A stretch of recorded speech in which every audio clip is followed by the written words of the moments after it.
Hi, I'm Nicolene Peck. I'm a parenting expert, and in this video, we are going to talk about how to teach your child to include others.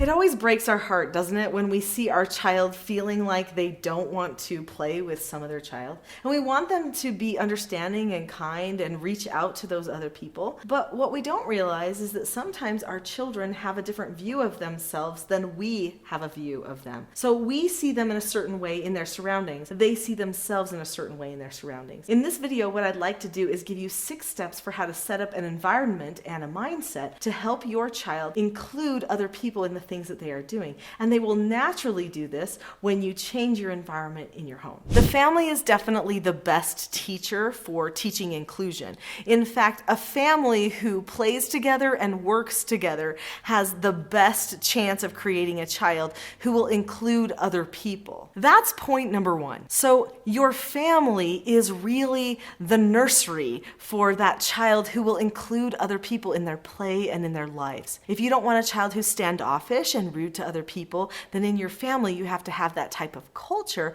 where everyone works and plays and cooperates together, and there's not competition driving those relationships. Second, your children need to have strong family bonds. Family relationships with siblings and with parents help a child learn the value of other people. Oftentimes when someone won't include another person to play, they're only thinking about themselves, which means they're not thinking of the value of the other person that wants to play with them or be included in what they're doing. So what you need to do is you need to nurture strong sibling bonds and family relationships so that they will know that that's the way they need to connect with the other people around them. If for some reason your family is always feeling competitive toward each other, you might need to pull back as a family and redefine who you are as a group. In the Teaching Self-Government Parenting program, which I teach on my website, teachingselfgovernment.com, we talk about creating a family vision or plan as a family for who we're becoming as a group. And then we take all of our skills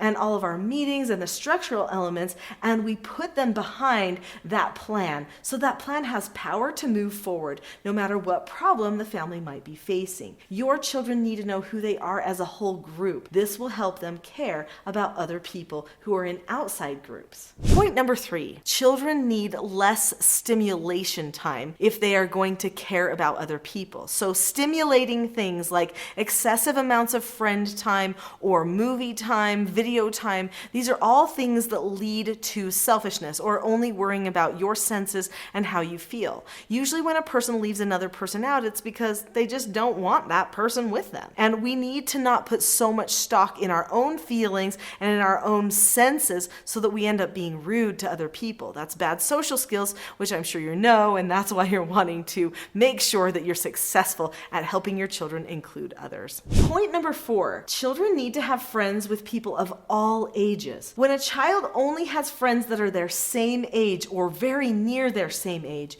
that child gets very entitled. They think they deserve to be with certain people when they want to be with those certain people. But when a person has friends with people of a variety of ages, adults included, then they learn how to be with other people that are different than them. Oftentimes when we're leaving somebody out, it's because we feel like they're different and we don't know how to relate to them. When your child has friends that are 50 years old, friends that are 4 years old, and friends that are 10 years old, then they can relate to a variety of different people and they have practice including other people into their conversations and into their life. So don't allow your child to only discuss and communicate with people that are their same age. In fact, we really want to be encouraging relationships with extended family members and people outside of the family unit so that they can get practice at bringing other people into their circle that are different than them. Point number 5 is to pre-teach.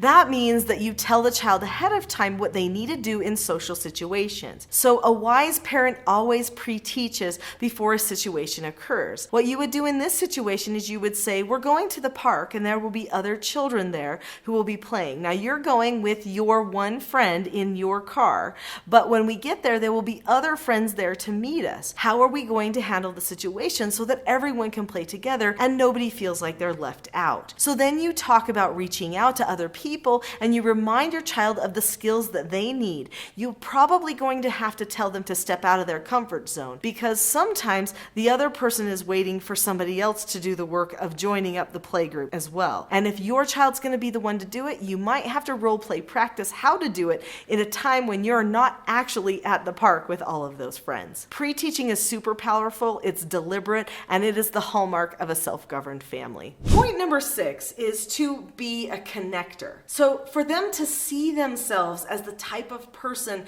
that connects other people, they need to understand how the social works. So you can explain in a very simple way to your children how social situations can be navigated and what traps they don't want to fall into. So let's pretend each person is one of these triangles. They're all separate. They're not doing things together. But they look over at this group of triangles and they're all doing something together. That seems very, very appealing. In fact, this is a circle, an inner circle.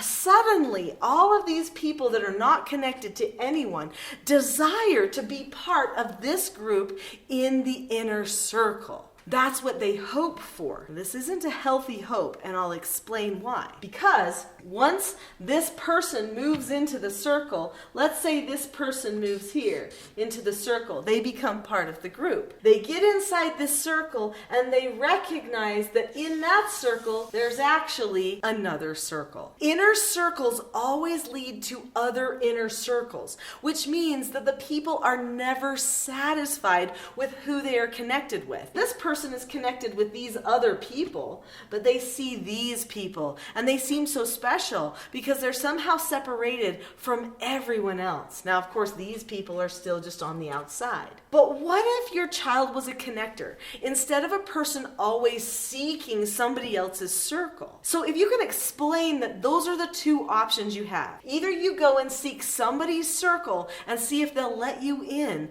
and try to be cool and work toward that, or you choose to be a connector.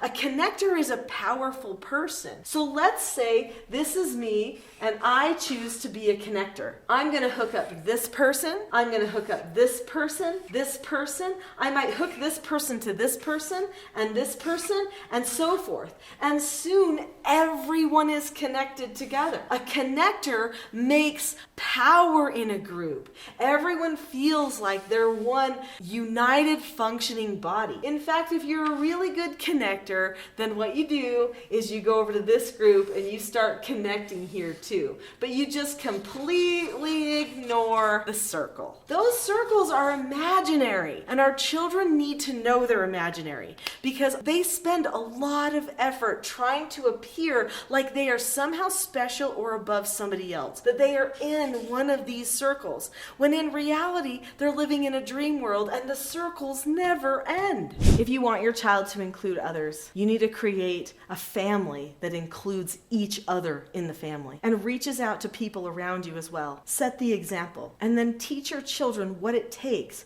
to really be a connector in society. If you've liked this video, I'm pretty sure that you're going to love my next video, which is what are the main causes of sibling rivalry? In fact, we've already helped you a little bit along that way. Now we're going to just take that family dynamic and that family culture to the next level of unity. Go ahead and click on that video now.